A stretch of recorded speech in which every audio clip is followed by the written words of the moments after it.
दोस्तों ये वो मकान है जहां डॉक्टर गया प्रसाद ने 1928 जुलाई अगस्त के महीने में नीचे बीएस निगम के नाम से फार्मेसी की दुकान खोली और ऊपर वो उनके साथी क्रांतिकारी रहते थे।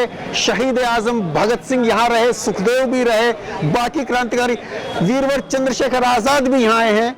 दोस्तों हम हैं फिरोजपुर के तूड़ी बाजार एरिया में, पंजाब में, और जहां हम खड़े हैं ये वो मकान है जहां किसी जमाने में शहीद आजम भगत सिंह रहे, जहां पे वीरों के वीर चंद्रशेखर आजाद रहे, जहां पे सुखदेव रहे। और इस मकान को जुलाई अगस्त 1928 में किराए पे लिया था डॉक्टर गया प्रसाद ने, क्रांतिकारी थे।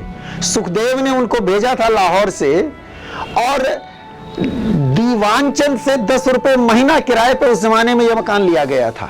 नीचे बीएस निगम के नाम से उनकी फार्मेसी की दुकान थी, असली नाम गया प्रसाद था, छद्म नाम बीएस निगम के नाम से उन्होंने नीचे फार्मेसी खोली और ऊपर वो रहते थे।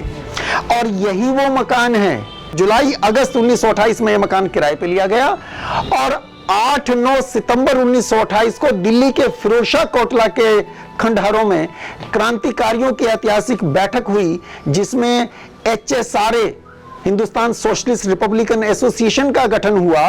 वहां बहुत सारे निर्णय लिए गए थे। उनमें से एक निर्णय यह भी था कि पहचान छिपाने के लिए भगत सिंह केश और दाढ़ी कटवाएंगे और वो शहीद आजम के केश और दाढ़ी इसी मकान में, इसी फ्लोर पे, यहीं पे काटे गए थे सितंबर 1928 में। 19 दिसंबर 1928 को लाहौर में उन्होंने सैंडर्स को मारा था।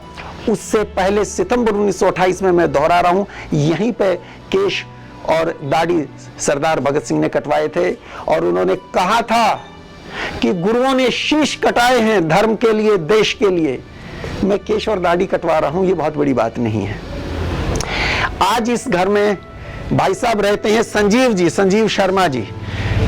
संजीव जी नीचे मिले, हमने इनसे आग्रह किया कि भाई साहब हम वो मकान देखना चाहते हैं, वो पावन जगह देखना चाहते हैं जहां शहीद आजम भगत सिंह और उनके वीर क्रांतिकारी साथियों के कदम पड़े थे। तो भाई साहब ने बड़ी खुशी हमको यहाँ आने का मौका दिया, इजाजत दी।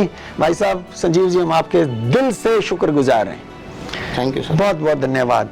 और यहाँ तो हमारी तरह आपको तंग करने और भी लोग आते होंगे ना? बहुत ज्यादा। नहीं, ठीक है, यहाँ उनके चरण पड़े हुए हैं तो हमारा तो सौभाग्य है कि हम सौभाग्य है, बिल्कुल सही बात है, बिल्कुल सौभाग्य। खुशी होती है कि चलो कोई आता याद करता है, उससे हमारे भी मान सम्मान बढ़ता है कि यार ये तब के।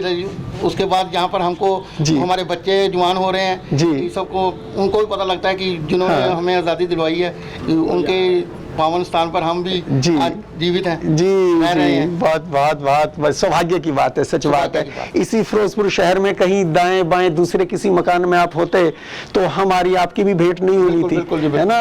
ये उन्हीं कुर्बानियों की, बलिदानियों की ये दौलत है कि आज हम आपसे भी मिल पाए। दोस्तों, यहाँ ये मकान उन्होंने खाली किया 6-7 महीने रहने के बाद। जब सैंडर्स को मारा गया 17 दिसंबर 1928 को लाहौर में, उसके बाद सुखदेव ने डॉक्टर गया प्रसाद से कहा कि अब उस मकान को खाली कर दो, क्योंकि पूरे पंजाब में पुलिस क्रांतिकारियों को ढूंढ रही थी, यहाँ भी आ सकती थी, क्योंकि कुछ लोगों को जानकारी थी यहाँ की। जयगोपाल यहाँ पे डॉक्टर गया प्रसाद के असिस्टेंट कंपाउंडर बन के रहे थे। और ये जयगोपाल वही शख्स है जो साथी क्रांतिकारी थे, लेकिन पहली चोट लगते ही टूट गए, बिखर गए, सरकारी गवाह बने थे। भगत सिंह के खिलाफ गवाही देने वाले 5 गद्दारों में से एक जयगोपाल भी थे। यहां डॉक्टर गया प्रसाद के साथ वो रहे कंपाउंडर बन के। तो सैंडर्स वध के बाद इस जगह को खाली किया गया। जो सामान डॉक्टर गया प्रसाद के पास था, वहां डिस्पेंसरी का 25 रुपए में वो बेचा गया और यहां से फिर वो आगरा गए, जहां क्रांतिकारियों ने अपना हेडक्वार्टर शिफ्ट कर लिया था। तो ये वो जगह है। आप देखिए, संजीव जी से हम मिले इसी घर में। यहां पे शहीद आजम भगत सिंह रहे। यहां पर चंद्रशेखर आजाद भी दिल्ली से लाहौर जाते हुए यहां पे रुके थे।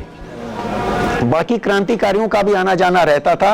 ये दिल्ली से लाहौर की उस रेलवे लाइन पे फिरोजपुर शहर पड़ता था। तो बहुत महत्वपूर्ण जगह ये है। आज यहाँ आने का हमको सौभाग्य मिला और संजीव जी ने हमको इजाज़त दी। हम एक बार इनका फिर से धन्यवाद करते हुए इजाज़त लेते हैं। आप भी फिरोजपुर आएँ, शहीद स्मारक पे जाएं, हुसैनी वाला पे, बहुत ही शानदार वो जगह है और एक अलग अनुभूति वहाँ जाकर होती है। हम वहीं से आए हैं और जब वहाँ जाए, यहाँ आए, किसी और काम से भी आए, तो भाई साहब संजीव जी बड़े विशाल हृदय हैं। मैं अभी इनसे जब पूछा कि आपको हमारी तरह और भी लोग तंग करते हुए होंगे, तो इनका कहना था कि नहीं, तंग कहाँ, ये तो हमारा सौभाग्य है कि हम उस घर में रहते हैं जहाँ वो वीर, वो बलिदानी, वो शहीद रहे थे कभी। धन्यवाद। जय हिंद, जय भारत, इनकलाब जिंदाबाद।